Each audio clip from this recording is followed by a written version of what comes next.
What is Laylatul Qadr? Was the Quran completely revealed in night of Laylatul Qadr? And what are the encouraging acts we should do in this night? Now, Laylatul Qadr is the night of decree. And it is one of the last 10 nights of Ramadan. And this begins from the sunset of the 20th day of Ramadan. So if today is 20th, the sunset or the Maghrib is an hour from now. Once the sun sets, this begins the last 10 nights of Ramadan. Laylatul Qadr is one of them. And the most favored night is the 27th. But this is not a well-known fact. It has to be on the 27th, like a lot of the Muslims believe. And also, it is most likely to be on the odd nights. And that is the 21st, 23rd, 25th, 27th, and the 29th of Ramadan, the nights. And that is not the days.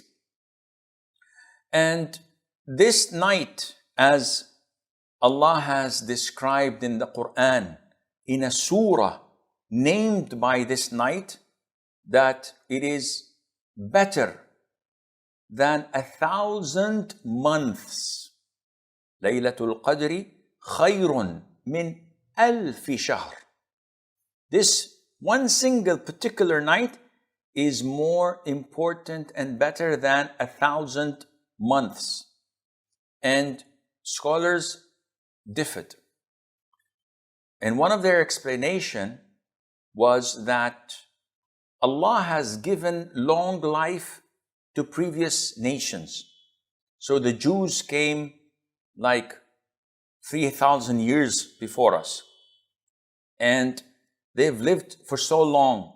The people's lives would be like 200 years, maybe 300 years, which means that they could fill it up with forms of worship far greater than the 60 or 70 years that we live on earth. Nuh, peace be upon him, lived 950 years. And some say he lived longer than that. He remained giving da'wah for 950 years, but he lived more than that.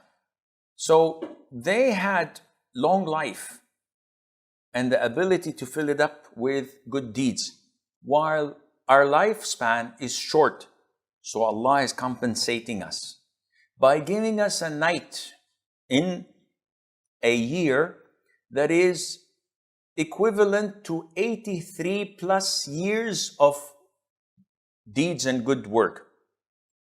If we succeed in worshiping Allah in this night, which is few hours only, like 8-10 hours, this would be better than worshiping Allah in 83 years or more. So this is a glorious night. The Sunnah of the Prophet ﷺ is to offer night prayer the whole night. Whenever the last 10 nights of Ramadan were due, whenever they entered, the Prophet used to tighten his apron or waist wrapper. Scholars say that this is a metaphor for not having any intimacy with his wives. And others say, no, this is a metaphor for trying to do his level best in forms of worship. And he used to wake up his wives. Thirdly, he used to revive the whole night with night prayer over these last 10 nights. So what is to be done? Well, the Prophet's Sunnah ﷺ was to offer i'tikaf. An i'tikaf is to seclude yourself in the masjid and not to go home. So you spend the last 10 nights in seclusion in the masjid, worshipping Allah, reciting the Quran, making dhikr, making dua, praying night prayer and qiyam al-layl. And you make a lot of dua, as mentioned before, you make a lot of dhikr, you try to isolate yourself from other Muslims so that you would not engage in chit-chatting, gossiping, etc. Something that is not useful for you, but rather focus on worshipping Allah Azza wa Jal and cleansing your heart from the impact the rest of the year had on it. 10 nights and days you spend and devote entirely for Allah, and this was the way of the Prophet ﷺ.